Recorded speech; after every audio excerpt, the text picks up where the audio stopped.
पृथ्वी की सुंदरता आदमियों से होती है, इंसानों से होती है, लेकिन इंसानों की सुंदरता उनकी वाणी और उनके चरित्र से होती है। दोस्तों नमस्कार, मैं सुबेदार मेजर रमेश राम, संरक्षक आर्यवा संगठन देहरादून। जो मैंने पिछला वीडियो दिया था उस वीडियो में बहुत लोगों ने सब्सक्राइबर और शेयर किया है। कम से कम 1600 लोगों ने उस वीडियो को देखा है। उसमें से जो कमेंट लिखे हैं, एक भी सिंह है, जानता हूं मैं भी सिंह जी आपको, लेकिन जब जब औरतों के दुख के बारे में, महिलाओं के दुख के बारे में, वीर नारियों के दुख के बारे में, विधवाओं के दुख के बारे में मैं वीडियो निकालता हूं, तब तक उनका कहना है कि आपके पास कोई काम नहीं है क्या? आप क्यों ऐसे फालतू के कामों में लगे रहते हैं? मेरे पास काम नहीं है। काम उसके पास नहीं होता है जो काम करता है, काम उसके पास बहुत ज्यादा होता है जो मकरा होता है, उसके पास हर हमेशा काम रहता है।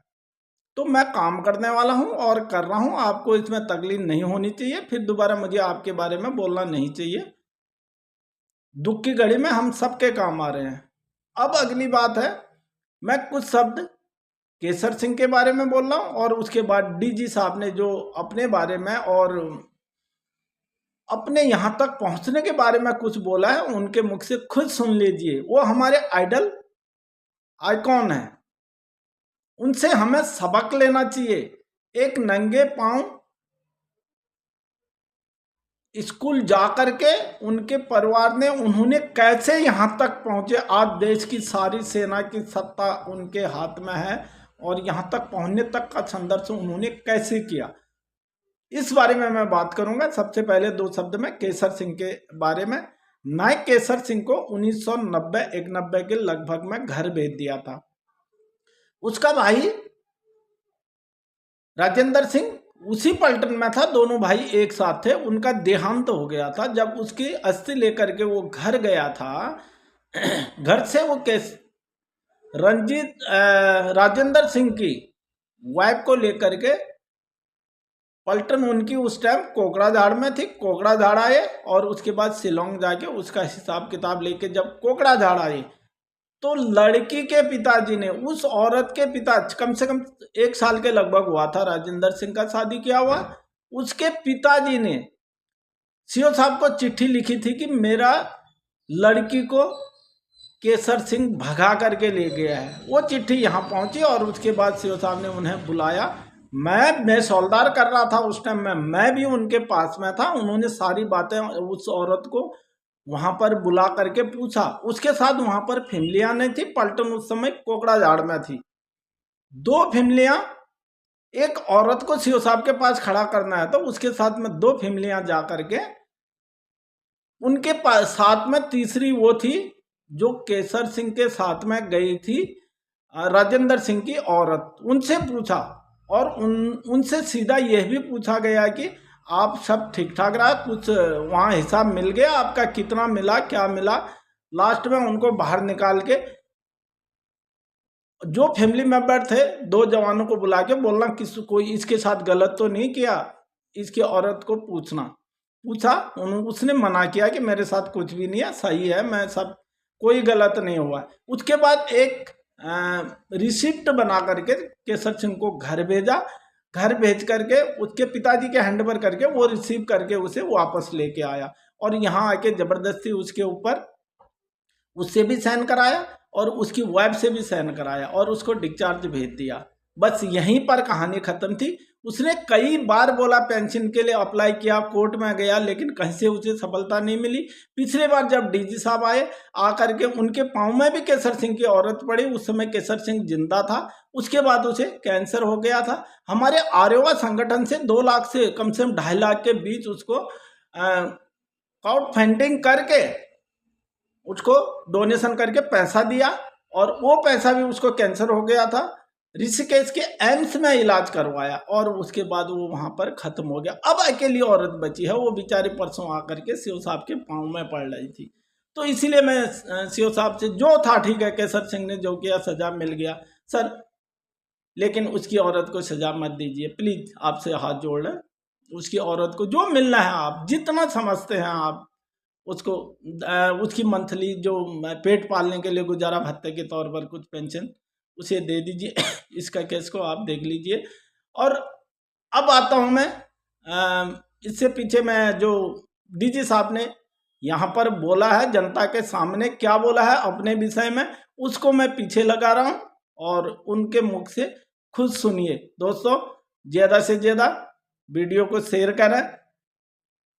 अभी जो डीजी साहब है उन पर हमें विश्वास है और उनका, वो हमारे आइकॉन है, उनका वीडियो ज़्यादा से ज़्यादा शेयर करें, लोगों को समझ आए कि हाँ हमारा कुछ होने वाला है। ज़्यादा न कहकर धन्यवाद। जय हिंद, जय आर्यवा, जय असम राइफल।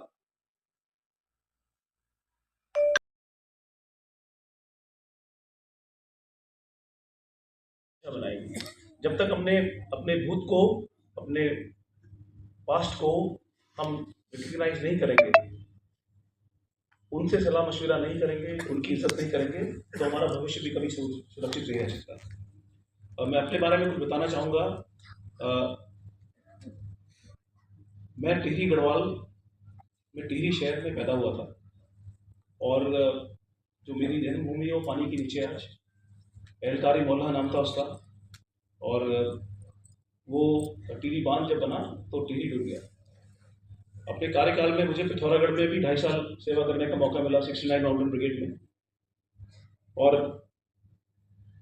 पढ़ाई मैंने उत्तर पूर्व से, कश्मीर से, हर जगह से की, देहरादून से भी पढ़ी। इन्हीं सड़कों पे मैं आज से करीबन 35-36 साल पहले मैं अपनी धर्मपत्नी को बता रहा था कि मैं अपने भविष्य को लेकर चिंतित था। मैं तो नहीं था, पर मेरे पिताजी थे, क्योंकि मेरे पिताजी गांव से निकल के आए थे। 6ठी क्लास में जूता पहना, अंग्रेजी सीखी। भाई उनके एक टीचर थे यहाँ पे स्कूल में, देहरादून में, यहाँ से पढ़ाई की, फौज में अफसर बने। उन्होंने हमारे लिए द्वार खोल दिए।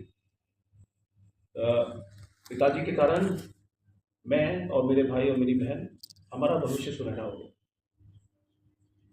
आज जब मैं हमारे रिटायर्ड जो हमारे साथी हैं, जो जाते हैं, उनका सम्मान समारोह होता है, और जब मैं उनसे बात करता हूँ तब मुझे पता लगता है कि उन लोगों ने अपनी ज़िंदगी में शायद समय का तो बलिदान दिया, परिवार को टाइम नहीं दे पाए, और अपनी आने वाली पीढ़ी को पूरी तरह सुरक्षित कर दिया। हमारे JCO जवान के बच्चे आज इंडियन आर्मी में ऑफिसर्स हैं, दुनिया के कोने कोने में फैले हैं, आगे अच्छा कर रहे हैं, और शायद आप लोगों का गर्व है और आप लोगों का मान है। तो अपने लिए, अपनी सेवा के लिए एक बार आप ताली अपने लिए बजाइए।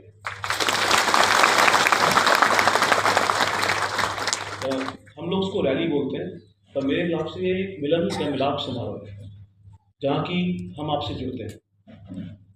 डायरेक्टर जनरल और लेफ्टिनेंट जनरल एक अस्थायी चीज़ है जो किसी व्यक्ति विशेष से जुड़ी नहीं होती। डायरेक्टर जनरल का मतलब जिम्मेवारी है, जिम्मेवारी उनके प्रति जिनके कारण आप इस ओहदे तक पहुंचे। दुख और सुख जिंदगी के दो हिस्सा हैं, और जब तक दुख नहीं होगा हमें सुख का एहसास नहीं होगा।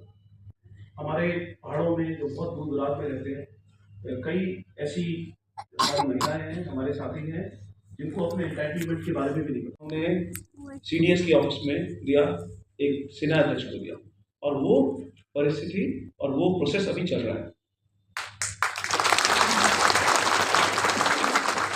मारना बहुत आसान है, एक क्षण में आप किसी की जान ले सकते हैं, पर बच्चा पैदा करना बहुत मुश्किल है। 9 महीने लगते हैं, 9 महीने कोख में सृजन करना पड़ता है। उसी तरह कोई चीज़ लेनी बहुत आसान है, देने में थोड़ा वक्त लगता है। मैं आपको, आपका आज DG होसा महफिल का, मैं इस बात का यकीन दिलाता हूँ कि मेरी तरफ से जो जो कोशिश है वो होगी, ताकि हमें हमारा सेना मेडल वापस मिले।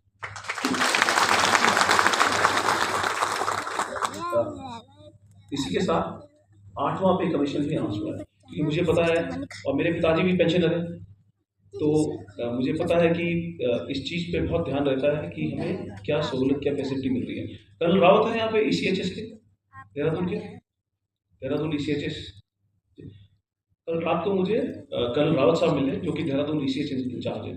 उनसे भी हमने रिक्वेस्ट की है कि जो ECHS में हमारे जवानों का ट्रीटमेंट है या हॉस्पिटल का है, उस पर आप देखें।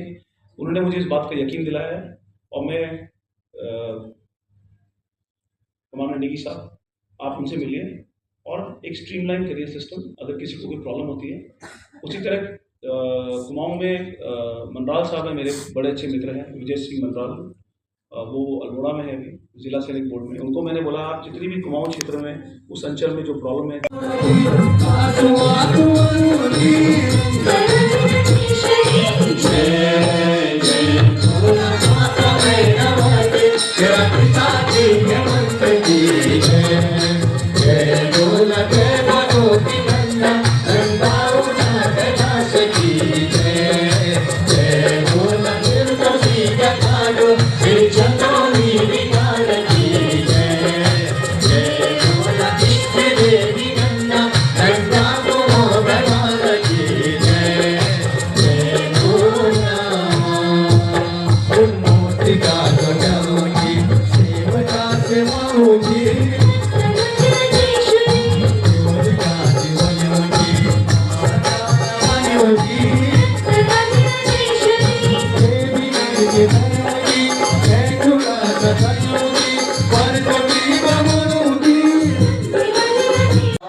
भारत माता की जय।